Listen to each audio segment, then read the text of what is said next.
Assalamu alaikum. Now, the intraocular foreign bodies are very difficult and nasty things. They do not obey any of the structure, and they do not see which structure they are going to damage. So whenever you do intraocular foreign bodies, you have to be very careful, and you have to manipulate according to the case. There's no funny. Okay. It's a video. Now, if you see this, the first video.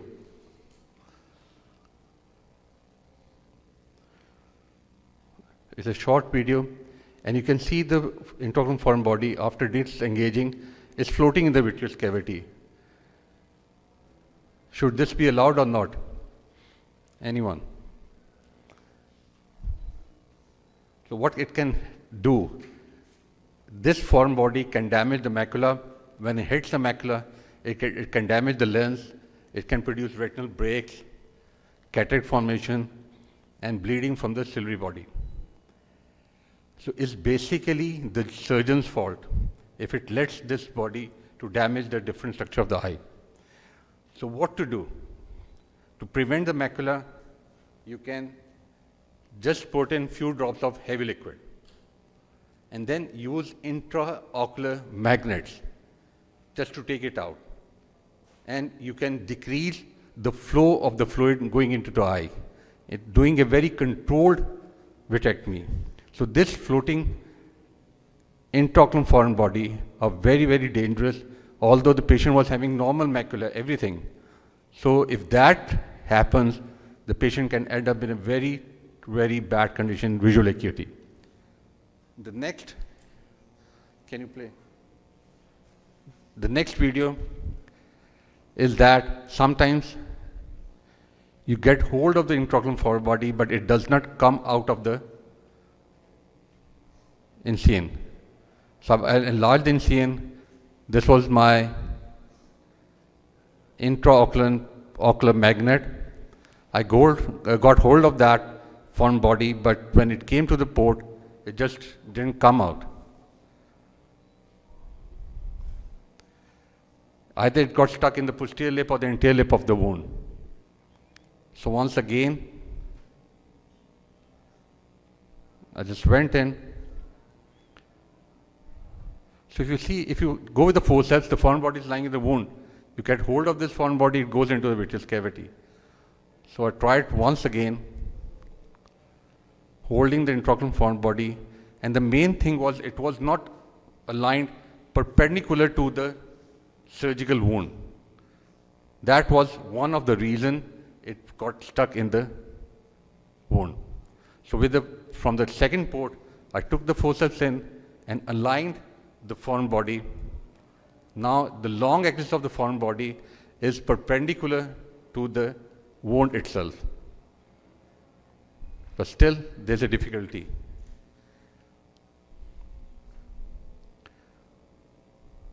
So now I've taken the forceps. I'm using two things, magnet, holding the foreign body, and then holding with the forceps.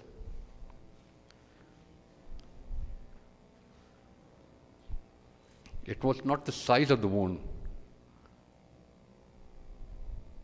Usually the uveal tissue, it gets in front of the foreign body. So getting hold and just taking it out. So the direction of the foreign body was not perpendicular to the wound. It should be perpendicular to the wound.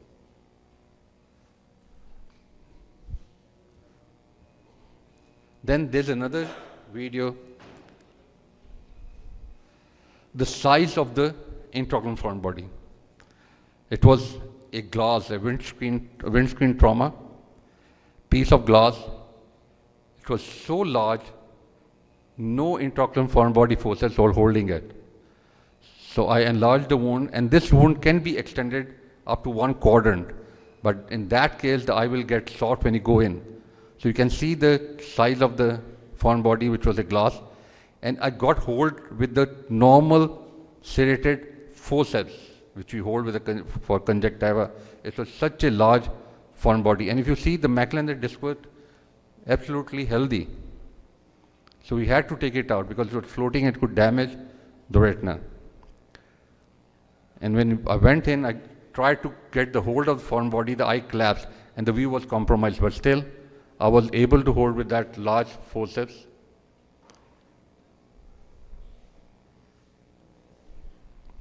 And then you see the size. I never wanted to lose it again. The uveal tissue was in front of it, so I just cleared it. It's a glass, the windscreen glass. Trying to manipulate it. So you have to change your surgical techniques with each step.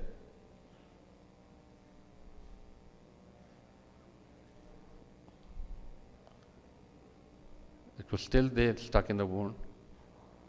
Now it's easy to just grasp it and take it out. You see the size of the intraocular foreign body.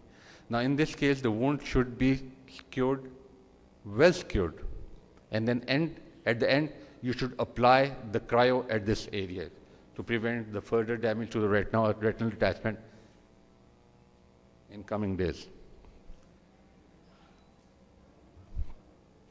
Then, very large intraocular foreign bodies, I've just told you what to do. You can see one more.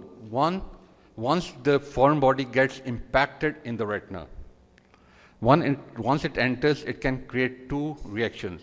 One is it can produce a capsule around the foreign body, in which case you can just leave it, or if it is partially exposed, you have to remove it to prevent sidrosis. In that case, you have to do the vitrectomy, cut all the fibrous tissue around the foreign body. And the main thing is, you see, before dislodging from the retina, I apply the laser all around the foreign body and the retina around it, so the retina does not get detached. Again, I was having difficulty. It was again placed perpendicular to the wound, and you can see the intraocular foreign body when it comes out. It's just a long.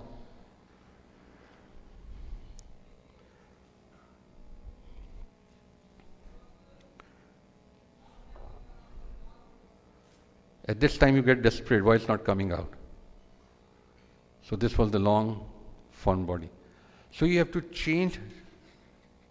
The summarize is to have to, each case is different. Either you have to pre-plan, seeing the size of the foreign body, the place of impaction, any retinal break. I just did yesterday foreign body. The retina was totally flat. The body was just lying in front of the retina, and there was a big retinal hole. And the retina was not detached. So what I did was, first I did the laser to that hole, because if you do the laser, the first 15% it gets attached to the choroid. So then I did the vitrectomy and took the foreign body out. So you have to change your surgical plans according to the foreign body, the size of the foreign body, and the location of the foreign body. Thank you. Thank you very much. Any questions? Any questions? Okay, thank you. Thank you, sir. I would call upon Professor Huma Kiani for her presentation on endophtahlmitis and intervention. Assalamu alaikum, ladies and gentlemen, and thank you for inviting me to present my talk. My name is Professor Dr. Huma Kiani Sehgal, and I am the principal at Khwaja Safdar Medical College, Sialkot. So, as this session is all about the endophthalmitis and surgical, so we will be discussing endophthalmitis and its interventions. So we all know that endophthalmitis is one of the biggest diagnostic and therapeutic challenges in the modern ophthalmology, and it is due to inflammation of the inner courts of the eye resulting from intraocular colonization of infectious agents with exudation within the intraocular fluids. So this is an ophthalmic emergency and should not be taken otherwise. It requires urgent treatment to save vision or salvage the integrity of the eye, and the consequences that result from this condition is that there is exposure to bacterial toxins, vascular occlusion, retinal necrosis, and can also lead to detachment. So it's very important that we have to save this eye because permanent sight loss may occur. Now, the modes of entries are both endogenous and exogenous, and I've seen a lot of endogenous, especially in the COVID times and also in the dengue times that we've seen that people do have, and due to pneumonias, that there is a hematogenous spread of the mycotic emboli. And for exogenous, there are post-operative acute and chronic, which is delayed, and post-traumatic, and post-intravitreal injections with that we are still suffering from that kind of endophthalmitis. 1 year has passed and we're still stuck there. Anyways, post-operatively, there is acute 6 weeks. Post-operatively is acute chronic 6 or more weeks. Post-intravitreal anti-VEGFs, any kind can lead to endophthalmitis. There is no significant difference in the rates of endophthalmitis after intravitreal injections of various anti-VEGFs. However, cluster endophthalmitis cases have occurred after the use of bevacizumab due to either lapse in the cold chain, suboptimal compounding of the bevacizumab aliquots, or fake drug. So we were the highlight of both national and international media, and this is one that was put up in the Arab news on this 25th September 2023, where there was a drug known as bevacizumab Avastin, which caused blindness in 68 people from various districts of Punjab province, and they got hospitalized with blindness, and we're still bearing the brunt of it. The injection was called from the market, and this was an immediate 7 p.m. immediate meeting that took place at the Chief Minister's office, and it was everybody was taken to task. So pathophysiology, the elevated levels of inflammatory mediators, complement factors, and aqueous and humors in the case of intraocular infection contribute to the damage to the retroretinal tissues. We all know it leads to redness, pain, reduced vision, watering or mucopurulary discharge, ocular periocular swellings, cause hypopion's, and the most important of all is the absence of red glow. Do not forget to look into the vitreous grading, which is the EVS standing. We have grade 1 to grade 5. So when we reach somewhere between 3 and 5, don't hesitate. This is the time to intervene immediately. For diagnostically, you have to look at the microscopy, culture sensitivity, and PCR techniques. Post-operatively, the pre-intervention protocols, you have to look at the anterior chamber and vitreous samples, either do it with a vitrector in a PPV or with the needle in a tap injection settings or dry vitreous trap. Ideally, this has to precede the administration of intravitreal antibiotics. Now, the key therapy, my apology, I didn't realize कि मैंने इसको बंद नहीं किया हुआ है. Okay. So the key important points, you have to control infection, you have to eradicate it, inflammatory management has to be done, and you have to prevent the reinfections. When to intervene? What are the interventions? Vitreous growth rates of bacteria are exponential during the first 24 hours, with typically a 10-fold increase in the first 3 hours. Thus, the timely delivery of antibiotics is essential in limiting the bacterial loads. So, reduced vision, worsening pain, and vitreous grading. These 3 things will tell you when to intervene. Now, for local antibiotics that you use in the endophthalmitis, a combination of the 2 drugs is preferred during the initial presentation, covering the gram-positive and gram-negative organisms. And once the antibiotic sensitivity is determined, then you target the intervention. Now, the EVS studies show you can use vancomycin, ceftazidime for subconjunctival injections, and topical vanco and amikacin every 4 hourly for routine cases or every hour if wound leak is present.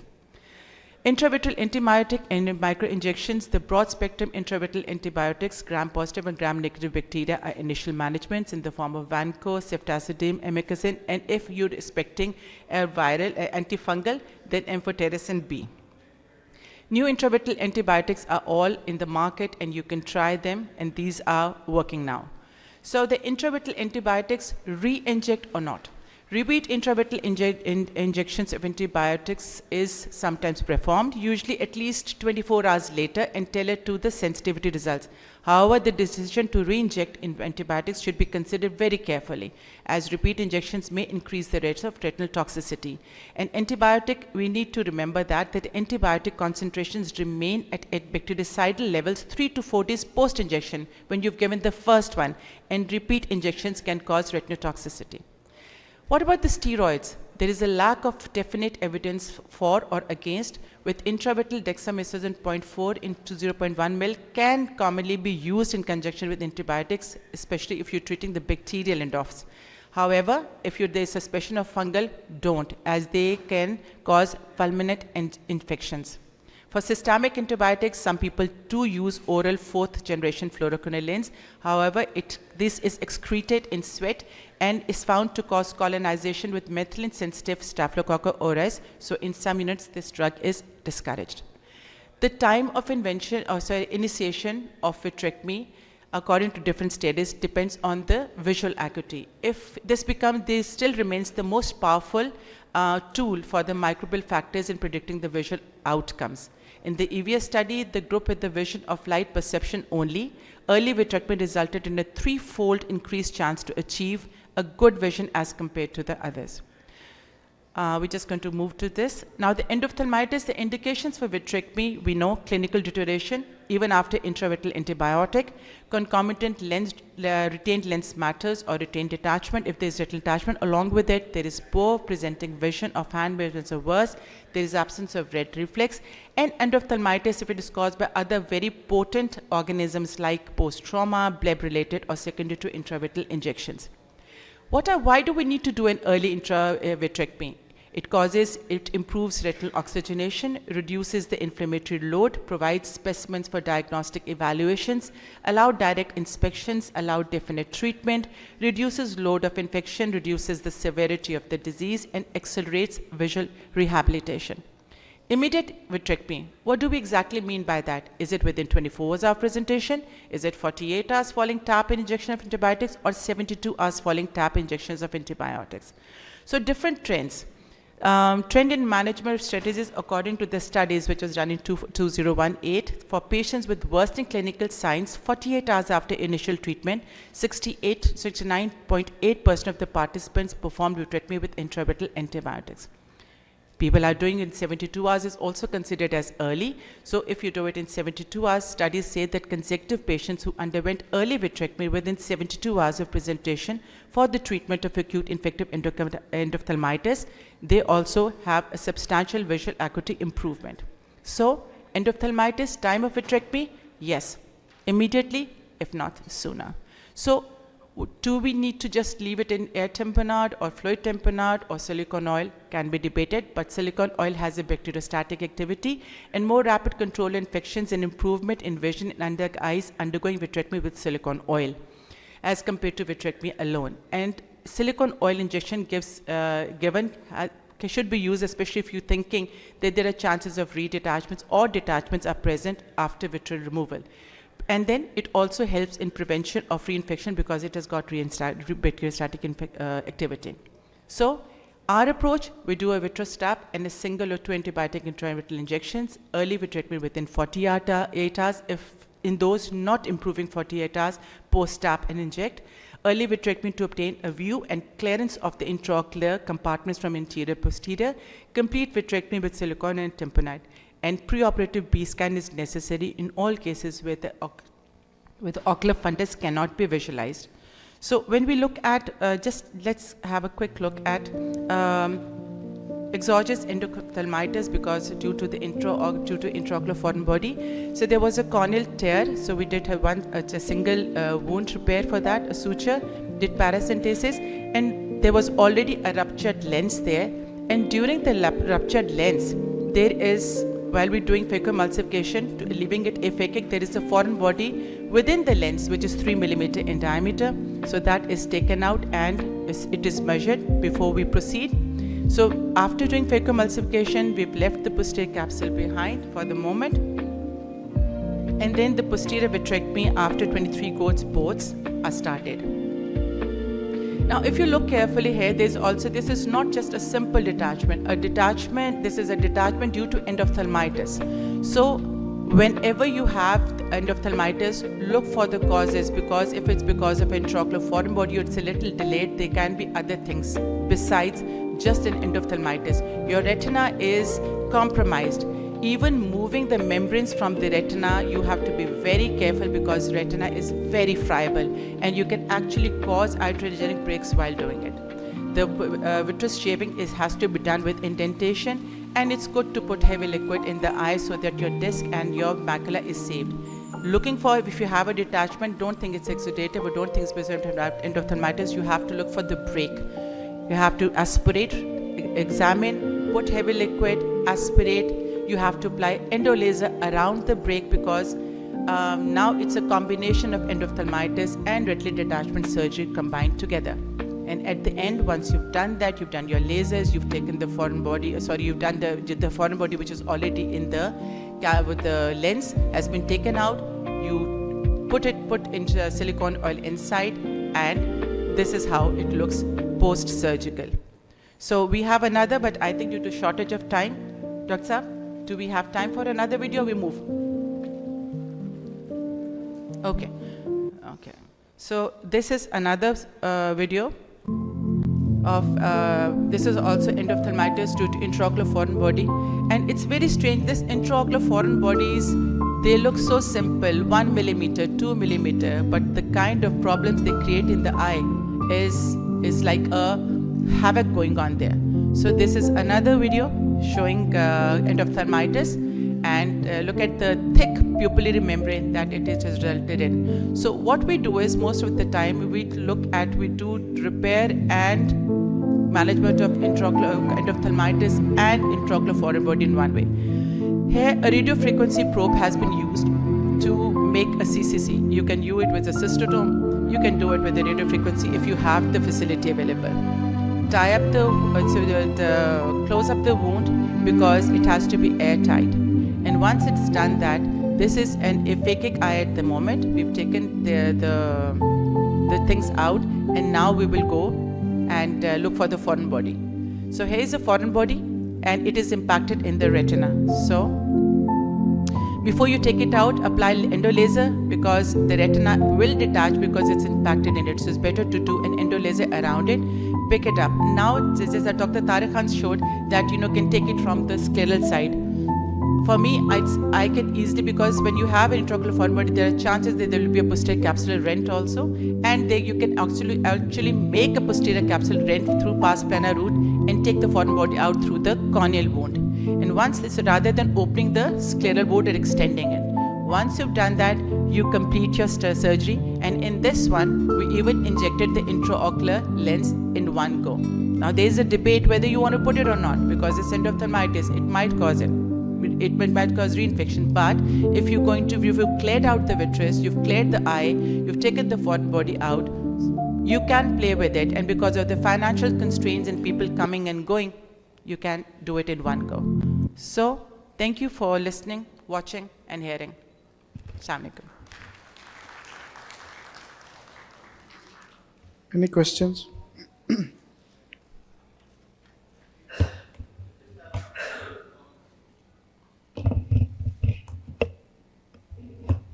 A comment really, not a question. It's a fantastic presentation. Thank you. I'll just give a bit of our experience. So at Manchester, we have two different schools of thought. We had a consultant who would immediately intervene within the first 24 hours. And then there were others who would just inject. And then there was a group like me who would take the middle approach. So we looked at our data, 10-year data, and we realized that vitrectomy within the first 24 hours was resulting in more complications because you have poor cornea, you have active infection going on there. So the trick here is to give antibiotics as soon as possible into the eye. As you've shown that within 3 hours, it multiplies big time. So this is the only in our unit, we have antibiotics made into the eye casualty. So we don't wait for theatre or anything. As soon as the patient comes, we give antibiotics. Our protocol now is we start, like you've said, intravitreal steroid is not a good idea in case it's fungal. So we do start oral steroids the same day or the next morning. Our second injection is only a part of vitrectomy. We do not inject again for retinotoxicity, which you mentioned. So we normally give it about 2 to 3 days.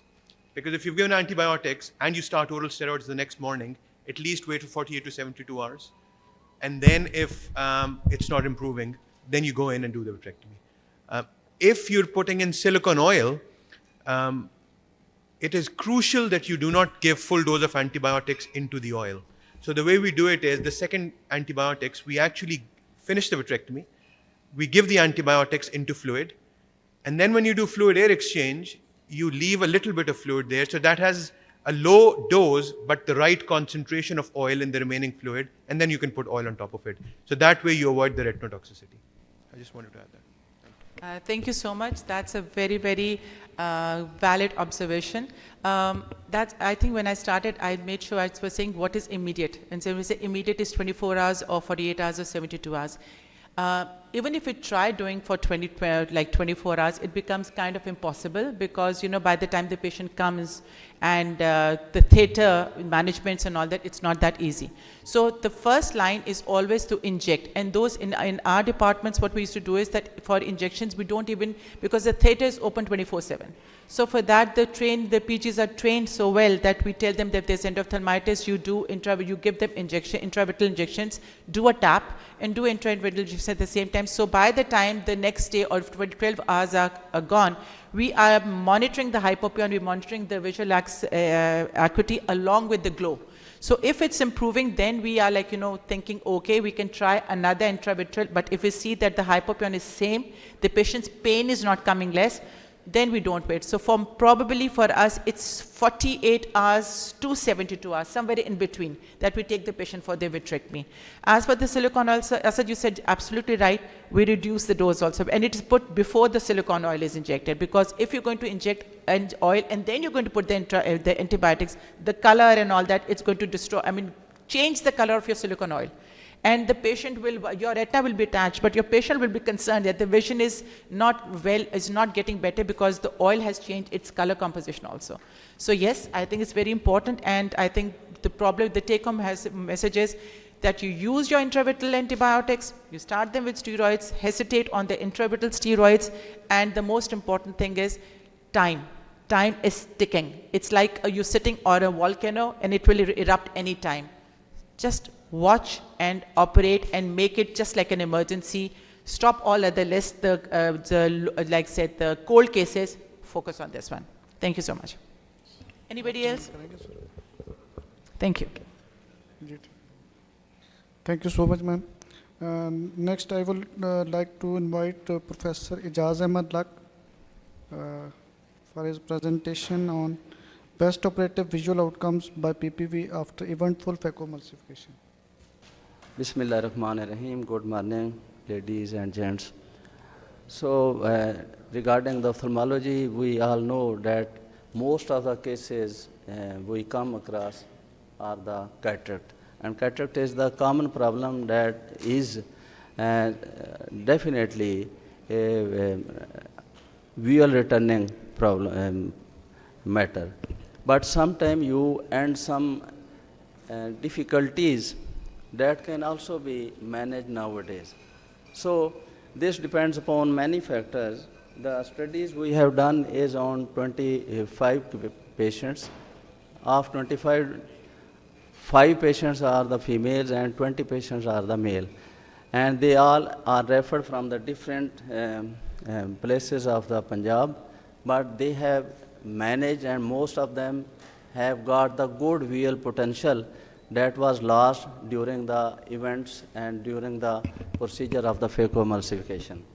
So we selected the cases that has nucleus size about 1/4 or some soft nucleus material, and we use no silicone oil at the end, and we use no PFCL for the supporting purposes. So even fragmentome was not used for these cases, and most of the cases were managed by putting the intraocular lens in the sulcus or some scleral fixation.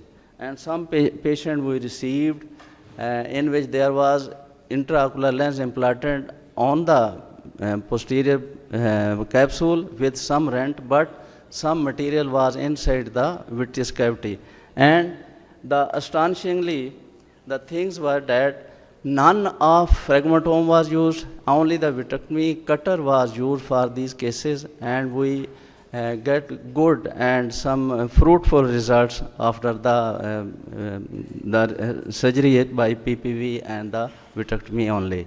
So when you come across by these patients, you have to simply examine the whole eye, the cornea, the inflammation of the eye, the posterior capsule, the size of the rent, and the size of the nucleus, and the inflammation or endophthalmitis. We excluded the cases in which there was nuclear size more than the half, or the IOL was dropped, yeah, inflammation was there, these were excluded from the study.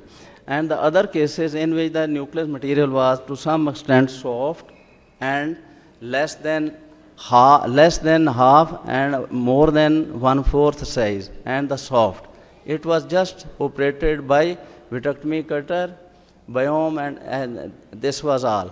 So the beauty was that no silicon L and no complication that may come across after the silicon tamponating agent was used.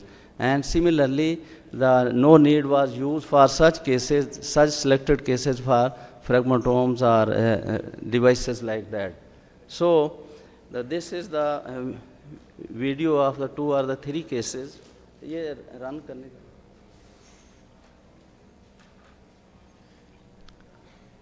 The fragment was small, but it can also lead to inflammation. So its removal is very important, and it is very well recovering procedure.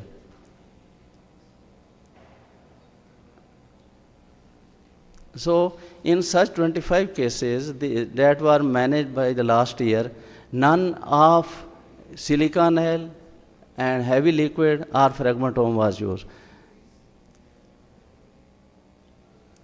Next slide. Next video.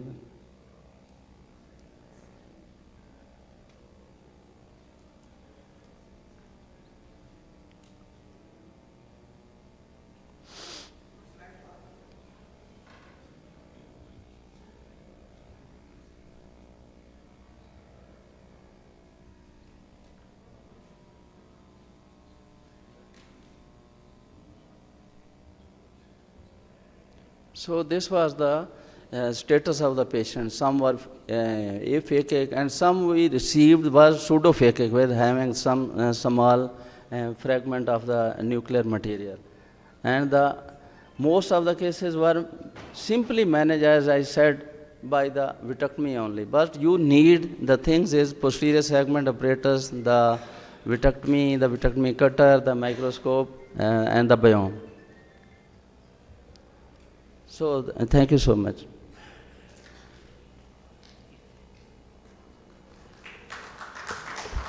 Thank you very much, sir. I would call upon Dr. Mehwish Shahid, a clinical presentation of familial exudative vitreoretinopathy. Assalamu alaikum, ladies and gentlemen. A very good afternoon to all of you. I am Dr. Mehwish Shahid, and I am doing my fellowship in vitreoretinal surgery at Al Shifa Trust Eye Hospital. Today I'll be presenting a very interesting case regarding familial exudative vitreoretinopathy. So we got a baby, full-term firstborn female child who presented in the OPD at 2 months post-delivery with leukochuria in the right eye. She was referred to the vitreoretinal department as a case of stage 5 ROP. On examination, as you can appreciate here, her right eye was already hypotenuse with a closed funnel total retinal detachment, whereas the left eye had open funnel total retinal detachment with a retrolentar mass attached to the posterior surface of the lens. There was no prior history of prematurity, ICU admissions, or supplemental oxygenation, and the child was otherwise healthy with good response.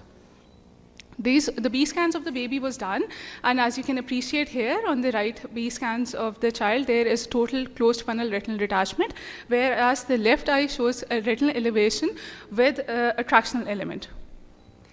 So the management plan advised by my supervisor, Dr. Amjad, was to save the anatomically better eye. That was the left eye of the patient. We planned a lensectomy, membrane peeling, and pars plana vitrectomy, and air tamponade. The lens, unfortunately, had to be compromised in this case due to the retrolentar mass, as the retina was lifted up and attached to the posterior surface of the lens. We also gave a quarter dose of Avastin peroperatively. Post-operatively, we had a good anatomical success, except for a falciform fold of the retina that was attached temporally, while rest of the retina was flat. The patient was brought into the OPD 8 weeks post-operatively, and we did a fluorescein angiogram. As you can appreciate here, the retina was flat with a temporal macular fold. You can see here, there's a falciform fold with leakage of fluorescein at the end. Otherwise, there is good perfusion nasally, whereas some avascular area can be seen in temporal retina. So what we did was we did a fluorescein-guided laser photocoagulation for the peripheral avascular retina.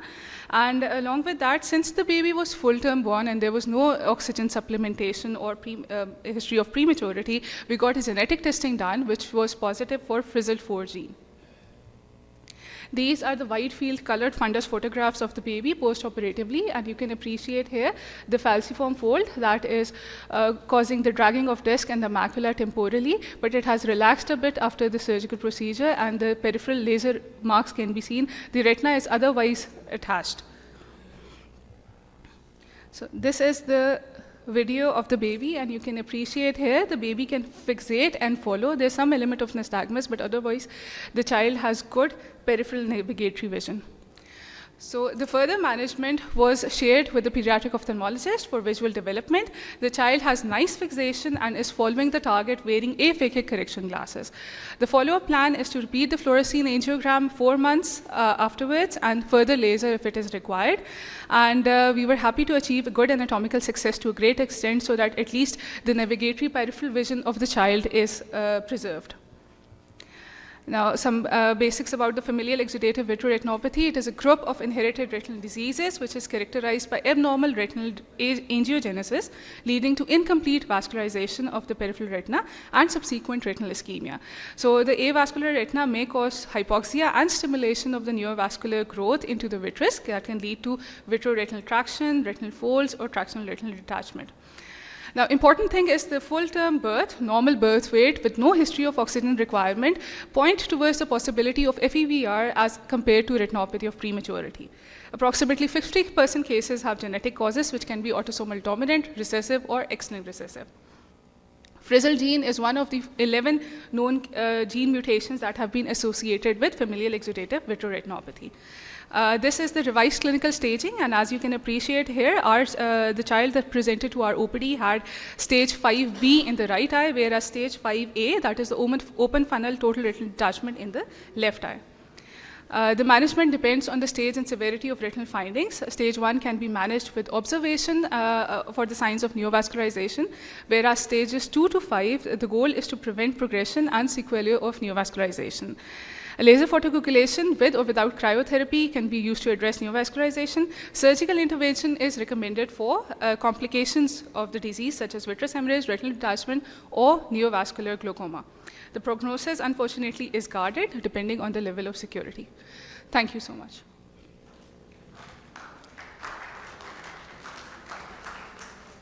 Any questions, please?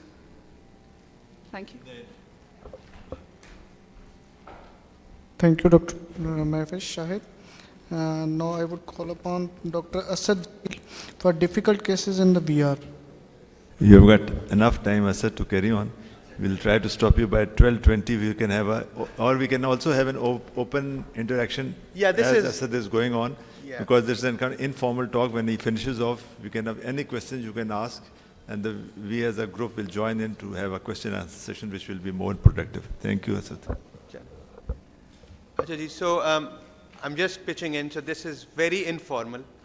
Bilkul aaram se sare, whatever anybody can think of, they should say. Hopefully most of you are VR audience.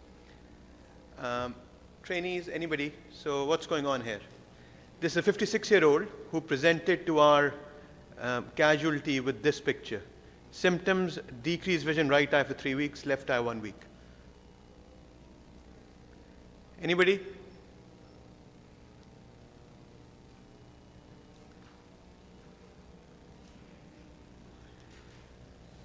यार pointer है?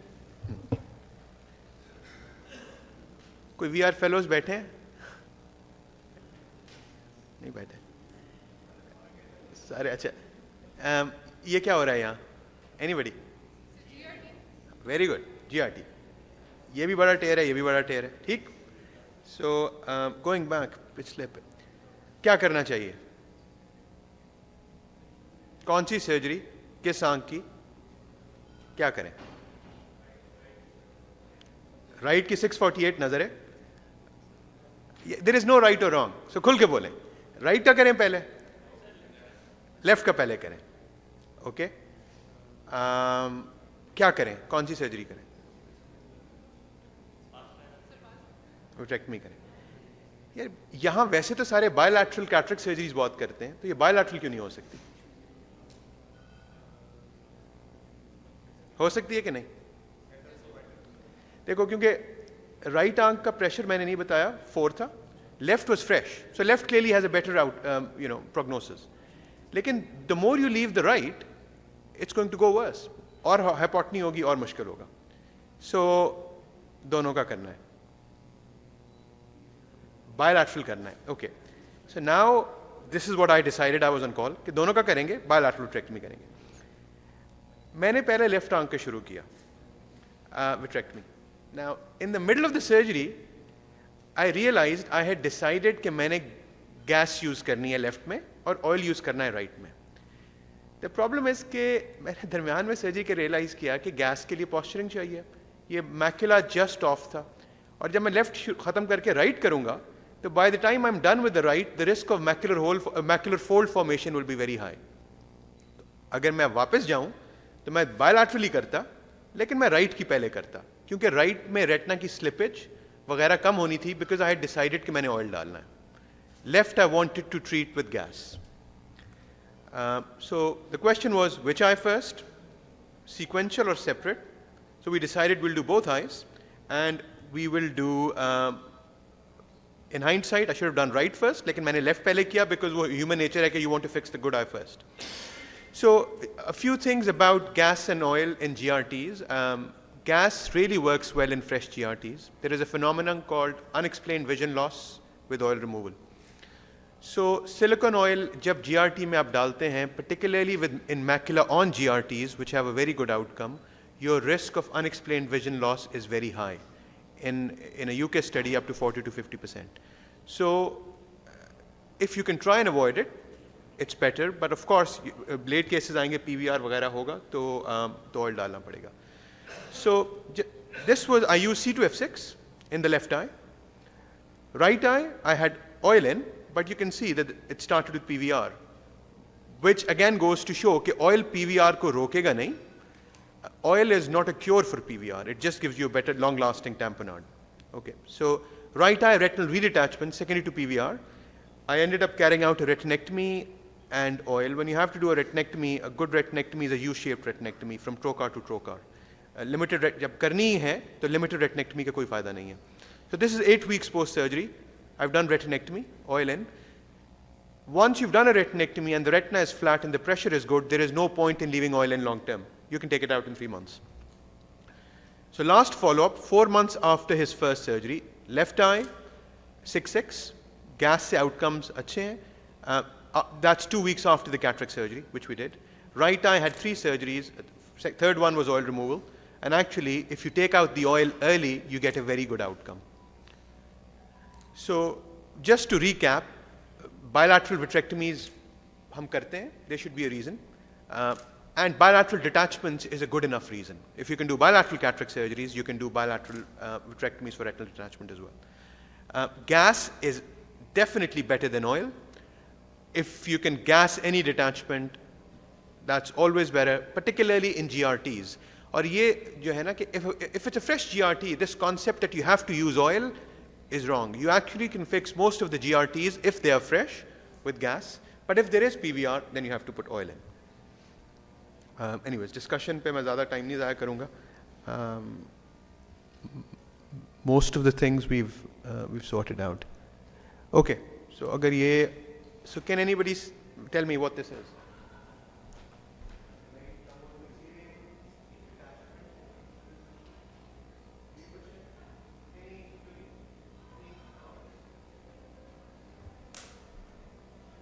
Was asymptomatic, a few floaters for a few months, nothing dramatic. यहाँ शायद आपको बेहतर नजर आए. So autofluorescence is a good tool. उससे आपको पता चल सकता है कि कितना fluid है. Anybody? So this was a sky cyst detachment. I'm actually giving a talk on outcomes of sky cyst detachment later on. But there's an ERM, and an ERM on a detachment shows chronicity. But actually, if the detachment was very close to the fovea. So generally, schisis detachments don't do well. I'll present our Manchester data later on, but non-progressive schisis detachments should be observed. Progressive schisis detachments, then you have to do a vitrectomy. And just to go back, ये जो था ये outer leaf break है. So when you're doing a schisis detachment, what you do in a vitrectomy is you induce PVD because there may not be PVD. You make a full thickness break over the outer leaf break. You drain through it. And then the area of schisis, you can do a gentle PRP. That area has an absolute scotoma anyways. तो उसको preserve करने का कोई फायदा नहीं है.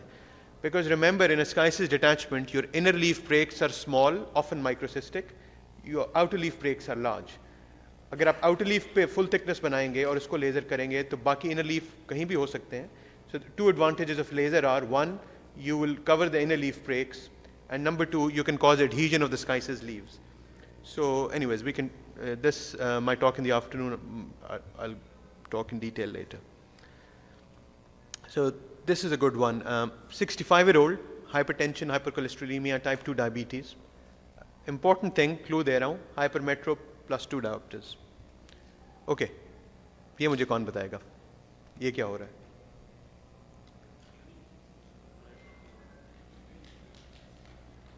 Anybody?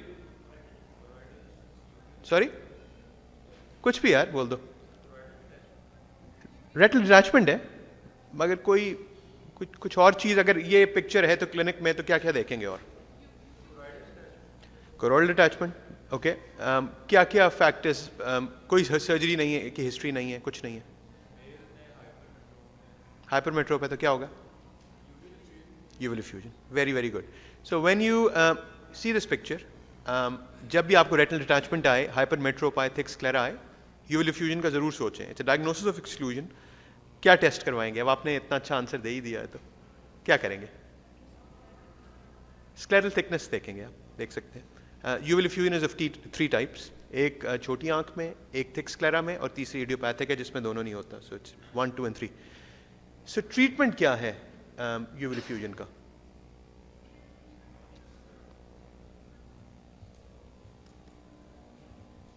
So मैं उससे पहले anybody क्या करना चाहिए uval effusion में? So deep sclerectomy करते हैं. It's post equatorial 4 quadrants में trap की तरह की है, लेकिन it's more challenging. आप चारों muscle sling करके, very people don't have much experience in uval effusion, कुछ some centers में होती है. So north of England में referrals काफ़ी मुझे आते हैं, क्योंकि मेरा उस्ताद स्टीव चार्ल्स था, not the American Steve Charles, उसने जाने से पहले मुझे सिखाई थी और उसने फिर कहा था, क्योंकि वो करता होता था कि I should cover most of north. So this patient had underwent deep sclerectomies in 5 FU. So मैं आपको सर्जरी दिखा देता हूँ अगर ये चल पड़ी तो. So what you do is you make like a trab, a flap, लेकिन जो deep flap है, you actually cut in and then you use Kelly's punch. 5 into 5 millimeters superficial होता है and 3 into 3 millimeters deep होता है. तो Kelly's उसका punch का फायदा ये है कि you're cutting up on the choroid, and what you want is basically a free choroid bulging. So the first surgery I did, I actually left the superior flap like a trab flap. It doesn't always work because वो दोबारा fibrose हो जाता है. So post-op progress, hand movements vision थी, slight improvement in the fluid, but actually the fluid persisted. So second surgery, I went back, superior 2 quadrants में I made the same deep thickness, full thickness flap, but superficial sclera जो था उसको मैंने amputate कर दिया. In other words, there was bare choroid, 3 millimeters into 3 millimeters, उसके ऊपर वाला scleral flap आप काट दें. So this is for advanced cases of uval effusion, and it actually drains really well. और आप देखें कि कोई drainage की ज़रूरत नहीं है. Over time, it just settles down by itself. Obviously, pigmentary changes होती हैं, तो vision, एक patient presented late, तो इसलिए 660 vision थी. But uval effusion syndrome is an idiopathic choroidal detachment, not secondary to inflammatory or hydrostatic changes, likely to be bilateral. There are 3 types: type 1, non-ophthalmic; type 2, thick sclera; and type 3, which is neither. I'll not go into the discussion detail. Okay, ये कौन सा case है? So, optic disc pit. Optic disc pit को क्या करना चाहिए? कुछ करना भी चाहिए कि नहीं करना चाहिए? Anybody?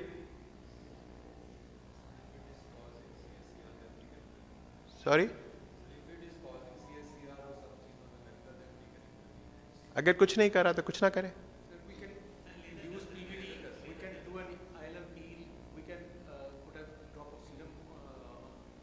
Okay. So, current consensus ये अब आ रहा है, पहले किसी को भी नहीं पता था कि theory क्या है, कि there is actually a direct communication between your vitreous cavity through the pit into the subretinal space. So, ये patient है जिसकी कुछ साल पहले vitrectomy हुई थी, but patient came back with a recurrence. So, surgery 2 was vitrectomy, ILM peel and flap over the disc. Surgery 1 was many years ago, where so we, you're right, ILM ka flap. So the primary surgery, which if this patient comes to me now, the primary surgery I will do is a vitrectomy, ILM flap and gas. ILM flap आप temporal करें और flute अपनी nasal retina पे रखें तो automatically ILM flap disc पे आ जाएगा. Okay, that's what we did. It was working well, मगर pit वहीं की वहीं है. And OCT 1 month later, persistence of fluid. Okay, ji. Now, what are the options? Flap भी कर लिया. यहाँ fluid था और inferior retina भी काफ़ी ज़्यादा detached था. So, I actually decided कि inferior retinectomy करनी पड़ेगी क्योंकि वहाँ retina was getting crunched up. I took a piece of that retina and put it on the disc rather than cutting it. I hope I can show you the video. So, basically inferior retinectomy करके, I did laser nasal to the disc because by this time everything else had been done. So scissors, heavy liquid is there. Obviously, you have to be careful. Heavy liquid के small bubbles होंगे, तो there have been reports that heavy liquid can fall, slip back into the disc. So you take a piece of retina, and you just put it on the disc. People are now also doing amniotic membrane for the same thing. But rather than taking something external, I just put a piece of retina into the disc. Can I stop you over here for a second? Yeah. I was just thinking you were going to talk about optic disc pit. I just have a patient about 14 years of age, 14 or 15, and he was symptomatically, he didn't have any symptoms, he was just because he went for some interview or admission kind of a thing and had a medical examination, he was found to have this kind of a problem. And the father is roaming all around. I think so he's going to be coming into Lahore also in every way. So, and he is very much reluctant to go to the surgery. What do we suggest? I'm saying he has got this thing since, I think so, I don't know, he's 14 years of age, 15 years. What do you suggest? Should we go for the surgery with ILM peeling? So, इसमें देखना ये है, जो one or two things are important. एक तो ये कि for kids, if it's been there before the age of 4, 5, 6, the eye is amblyopic. So a couple of things you need to assess. Number two, retina अगर detached भी है तो उसकी outer retinal layers, the ellipsoid zone, how good or bad is that? If you think there is a bit of integrity in the ellipsoid zone, although detached, you can see some photoreceptors there, then there is visual potential there, unless the eye is fully amblyopic. So, you know, sometimes we just treat the scans, but there are patients who come to me with a chronically detached macula due to optic disc. They're already 660, they've been 660 for 2-3 years. I'll make myself happy, I'll treat the scan, but the patient will be unhappy. So I think as we are surgeons, we should really know when not to do anything. That is the dilemma, no? Because this father is thinking what kind of a result you want. I can't promise him anything at all. Exactly. It's a huge kind of it's a huge balloon kind of a thing. Yeah.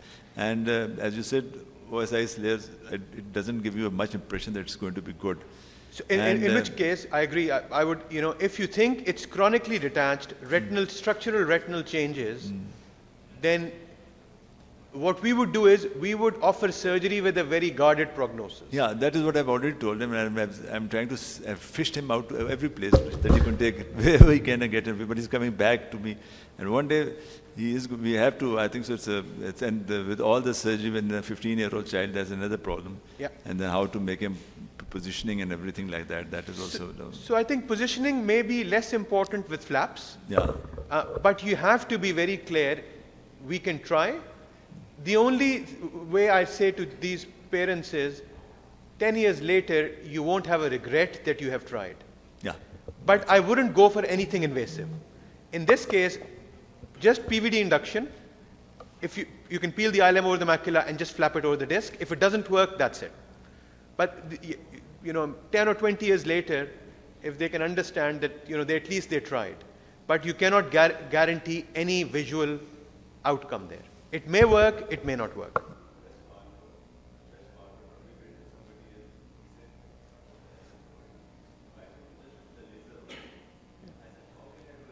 On a yeah. It's not going to. So that was another thing that you can't. It doesn't work if you have a temporal kind of a photocoagulation. It's with such a huge kind of fluid over there. So it's of no use. Absolutely. So I think so. It's it's a very difficult one, and we all go through this especially for kids. Yeah. Because one, you don't know how long it's been there for. Two, you don't know whether it developed before the age of 7 or 8 and they're already embryopic. In which case you'll make it better, but vision won't improve. So, do you want me to carry on? Yeah, please. Okay. Okay. So the interesting thing is, so I did the graft, and this is where I've completely knew for sure कि हम theories तो पढ़ते हैं so I did the graft. This is the OCT. Now, this is post-graft. What do you think is going on there? Graft disc के ऊपर, this.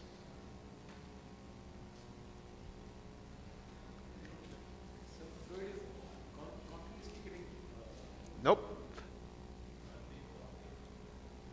Look at, so this is huge, but I'll give you a clue. It's a bit ovoid. Sorry? No. So this is actually heavy liquid. So the heavy liquid I had put in, it went through the pit before I had put the graft. It went under the retina. The graft was there. When I took the oil out, suddenly heavy liquid bubble emerged from the disc. And that is when I knew for sure that there is a free communication between vitreous and this. The graft was there. This is post-oil removal. This patient has been under observation for many years now. So, and you can see this is the oil removal, and that suddenly the heavy liquid bubble came out of the disc. And now I'm taking out the heavy liquid. So this, just tells you very clearly that there is, in disc pits, you have to close this communication, the big ones. Oil removal, everything is done, and 6-7 years later, patient is all flat. 660 vision, obviously. So, importantly, you have to now create a plug to fill the defect. We published this, so this is now in Retina, published in Retina as this was the first case of autologous retinal transplant for disc pit maculopathy. And this approach adds to everything else we do, including vitrectomy, ILM peel, ILM flap, and everything. Okay. So, yeah, I think मैंने पहले भी शायद present किया था. This is an old case, but I'll go for it. Patient with dropped IOL. We carried out vitrectomy, removed IOL, and put in an artisan. So this is a fellow of mine who's done a very nice job. Artisan is in place. He's putting in the stitches. अब इस वक्त तक मैं descrub हो चुका था क्योंकि case तो खत्म हो गया था. Keep looking at the red reflex. And actually keep looking at the infusion. Because he was stitching the cornea, I turned the infusion off. Keep looking there.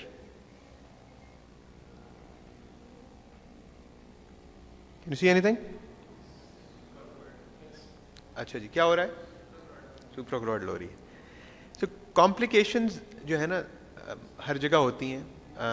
Complications से घबराना नहीं चाहिए. You just need to know what's going on. So actually I went in. Okay? And that's the suprachoroidal now. अब क्या करें जी? Retina is there, you've got a suprachoroidal, the rest of it is fine. What do we do? Drain kar le. That's one option. I thought of that. कोई और option?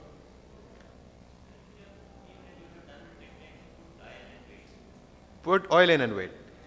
Very good question. A very good answer. I thought of that as well. So, जब भी suprachoroidal हो किसी surgery में, ज़हन में रखें कि you shouldn't put a gas or an air because they are compressible and they will expand. So suprachoroidal hemorrhage अगर होती है, तो you have two options, oil or actually fluid. So if you go back, posterior pole पे नहीं आई थी उस वक्त तक. So I immediately scrubbed, I got the pressure to 60, wound close हो गया है. So that's the suprachoroidal, मगर fovea ठीक है. So I left it under fluid. Oil क्यों डालना है आपने? It's a choroidal detachment. It's not involving the posterior pole. If I had already gone to air, जब bleed होता, तो I would have gone to oil. But I was under fluid. I upped the pressure to 60. I stopped and did nothing for 2-3 minutes. The blood clots. ये bleeding इसलिए शुरू हुई थी क्योंकि hypotony थी, infusion off था. Infusion को on कर दिया. This was day 1 picture. Looks horrible. और जब मैंने अपने दिखाई कॉलीग्स को तो उन्होंने कहा कि नहीं यार बड़ी हॉरेबल है, ड्रेन, एक ने कहा ड्रेन कर दो. मैंने कहा फोविया ठीक है, ड्रेन क्यों करना है? It's not a retinal detachment, it won't progress. This was a few weeks later and this is 6 weeks later. Blood is all gone. Patient is 6'6". So point being, oil is good structurally, but आप जब भी oil डालेंगे uska outcome, you have, vitrectomy has now moved on from structural to functional outcomes. तो उसका ये outcome कभी भी ना होता अगर oil में डालता. So just know at which stage what happens. Oil is obviously the default. अगर आप retinal detachment में कर रहा होता तो मैं oil ही डालता. But here the retina was flat. Suprachoroidal hemorrhage is not causing any problems to, to the retina. If you have localized suprachoroidal in the periphery, you don't do anything. It will settle down. Provided you keep the pressure high, and when you're closing up, you don't let the eye decompress. This was the OCT, perfect ellipsoid, 6'6" vision, no problems, and this patient did not have any further surgery. And the artisan lens looks pretty reasonably centered.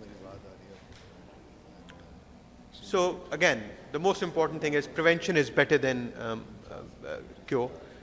Just keep the pressure up particularly when the wounds are big. And if macula is not involved, you have to, you can observe. When you get a suprachoroidal hemorrhage post-cataract surgery, if it's not involving the posterior pole, do nothing. If you have to intervene, the best time to intervene is normally 10 to 14 days. Reason drain इसलिए नहीं करना, because immediately blood clot हो रहा है, you drain, it can rebleed again, और आपका drainage भी नहीं होगा. It takes about 10 days for the blood to liquefy. So the best time of suprachoroidal drainage is 10 to 14 days. And if you have to do drainage, you don't have to do a vitrectomy. You put AC maintainer, you stab it, you come out, it'll drain. So suprachoroidal hemorrhage ka treatment is not vitrectomy unless there is a vitreous hemorrhage. Okay. ये मैंने पहले भी दिखाया हुआ है. Let's forget the other. It's a fungal retinitis and stuff.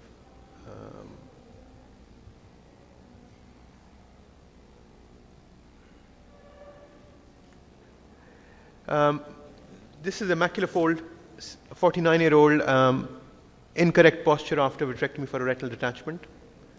Here fold hai. So once you get this fold, we were talking about retinal, inducing a retinal detachment. Most of the folds generally settle down, but if there is a very thick, large fold crossing the fovea, you can actually redetach. So this was a pretty big one, and patient was very symptomatic with distortion.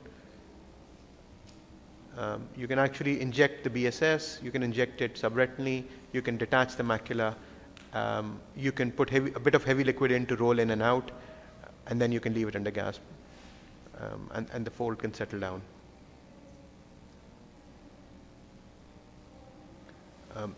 Patient back to 6'6", pretty good outcome, metamorphopsia all gone. If you have to, in most of the macular folds generally settle down by themselves, but if you have to intervene, don't leave it too long. You can intervene early. Okay, let's go forwards. I'll leave the discussion bit. If there is any other case, I'll show you. This is something which we had our annual British Vitreoretinal Society meeting last week. So I'm fortunately or unfortunately the UK professional standards lead for VR surgeons. This is what, we've had a couple of cases. So when you're doing a vitrectomy, please remember expansile gas can have disastrous outcomes. So there was a small unit in the private sector where they actually used wrong gas. Expansile gas, 48 to 72 hours later, lens is plastered to the cornea. I was on call for Manchester Royal that day. 2 patients presented within 24 hours. So we're actually going to make guidelines about storage and use of expansile gases. My only advice to people doing VR surgery is, whenever you use gas, please make the gas yourself and have a 2% check. Surgery के stress में कई मर्तबा gas concentration ऊपर नीचे हो जाती है. Very, very important. हमारे 2 cases हुए हैं and both patients lost vision completely. In one unit, which was a private unit, nurse was not arranged. They gave the gas, the surgeon used it. It can be a disaster. So I have been given the task of making these guidelines now for the next, which will come. But bottom line, one thing is very clear. The first rule should be, whenever using gas, there should be a 2% check. 2% check हो और मरीज अगर gas के साथ है तो उसको gas band लगा दें. Because if there is another anesthetic emergency and he ends up getting nitrous oxide, the gas will expand and he will lose vision as well. So be careful with gas. This was just to highlight that. So then, I just dissected it off, and what you do is you immediately vent out the expansile gas. So I just put air in and vented it out, but by that time the patient was NPL already. And you can make the eye look better, but there's nothing else there to save. Shall I carry on? ये cases तो हैं काफ़ी, या बंद कर दें? Okay. Then there is a patient presented with right eye loss of vision to hand movements, retinitis, and unknown cause, left eye 6.5. Okay. So this is the picture, unilateral. Patient ki history, type 2 diabetic, but no other medical history. Okay. So what do people think of? Anybody? Retina detached है, किस तरह की detachment है? Yeah, let's go to basics. If there is a retinal detachment, rhegmatogenous या exudative, क्या-क्या चीजें आप देखेंगे?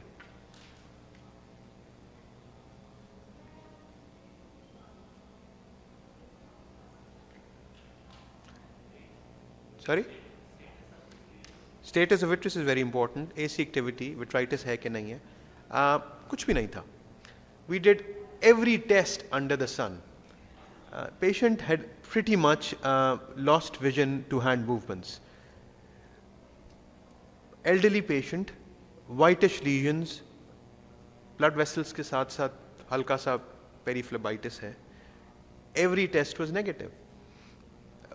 So we thought maybe it's viral retinitis. We took the vitreous stab for HSV, VZV, and CMV.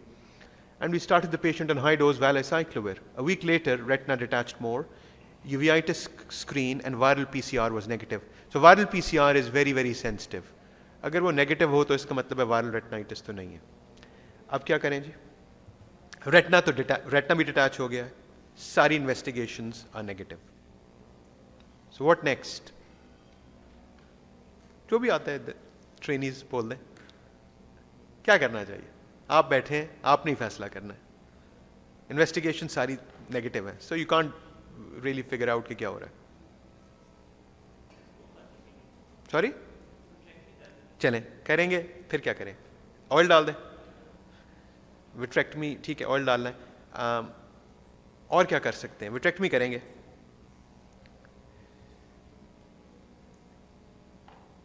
So vitreous को हमने lymphoma के लिए. So remember, any inflammation in old age can be primary intraocular lymphoma. It's very underdiagnosed, by the way. Increasingly, लोगों में ज़्यादा हो रहा है. MRI brain organized. Retina flat हो गया. Vitreous cells were negative.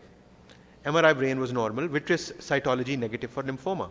Is it idiopathic panuveitis? We don't know. So we started steroids. 6 weeks later, patient is now NPL. Hand movement से आया था. VR surgeon के हत्थे चढ़ा, NPL हो गया. अब क्या करें? Left eye completely normal. क्या किया जाए? दवाई कर सकते हैं. So the thing is, the whitish lesions started becoming more aggressive. फिर आप देखें तो वो nerve की तरफ जाए.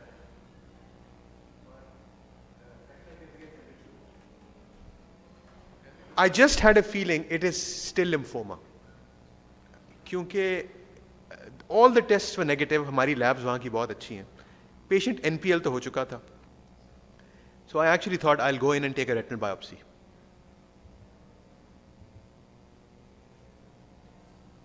Video चल रही.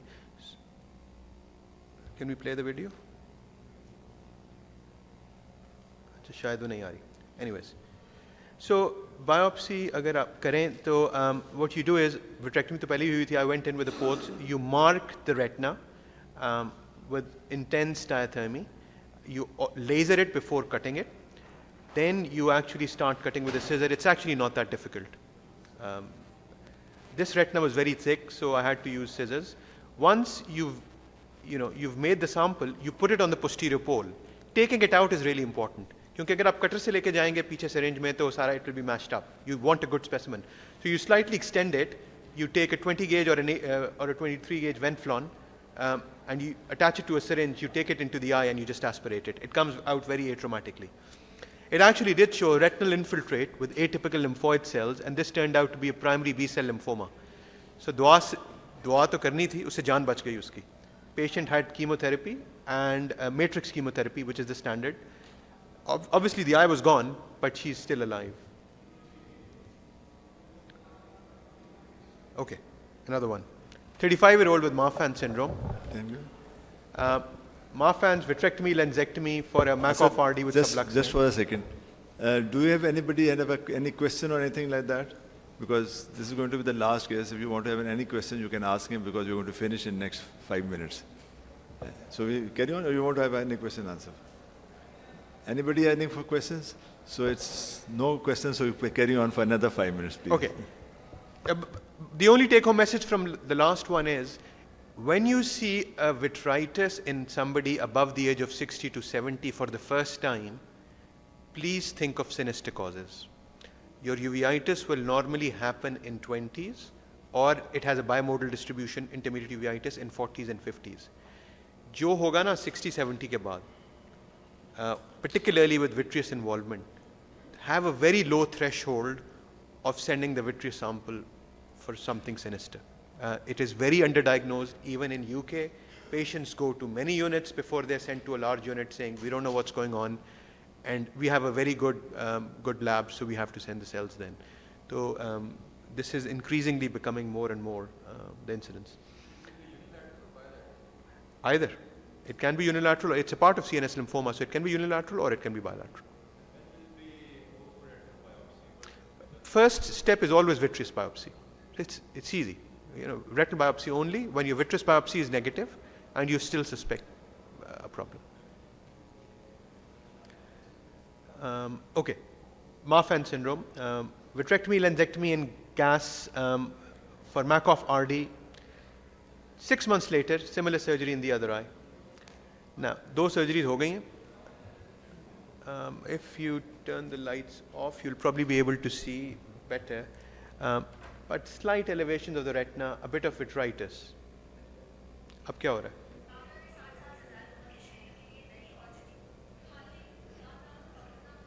So, 2 vitrectomies have been done. Retina is sorted. Patient is aphakic in both eyes, uses contact lenses, but comes in with floaters and vision suddenly going in segments.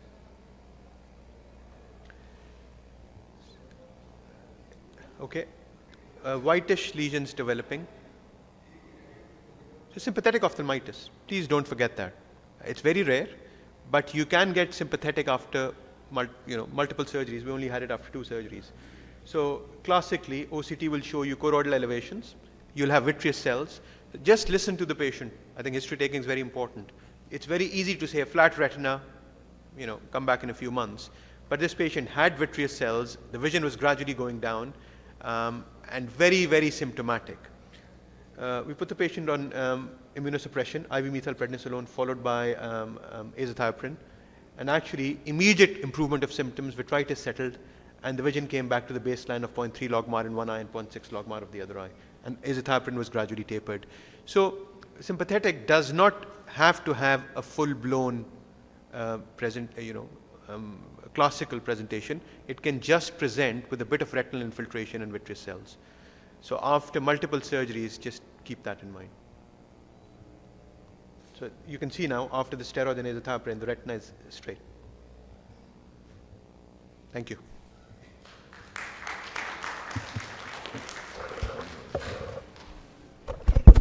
Thank you very much, Asad. It was really very interesting and very challenging cases, and I think so we have all learned a lot. Is there any questions specifically for any speakers which I've already asked? I think so. With this, I think so we'll come to the end of the session. We have a very good interaction with the speakers and the audience, and I'm really very grateful for Asad to take up the space which we had as some of the speakers were not here. Grateful and thank you, and Jummah Mubarak to everybody. Allah Hafiz.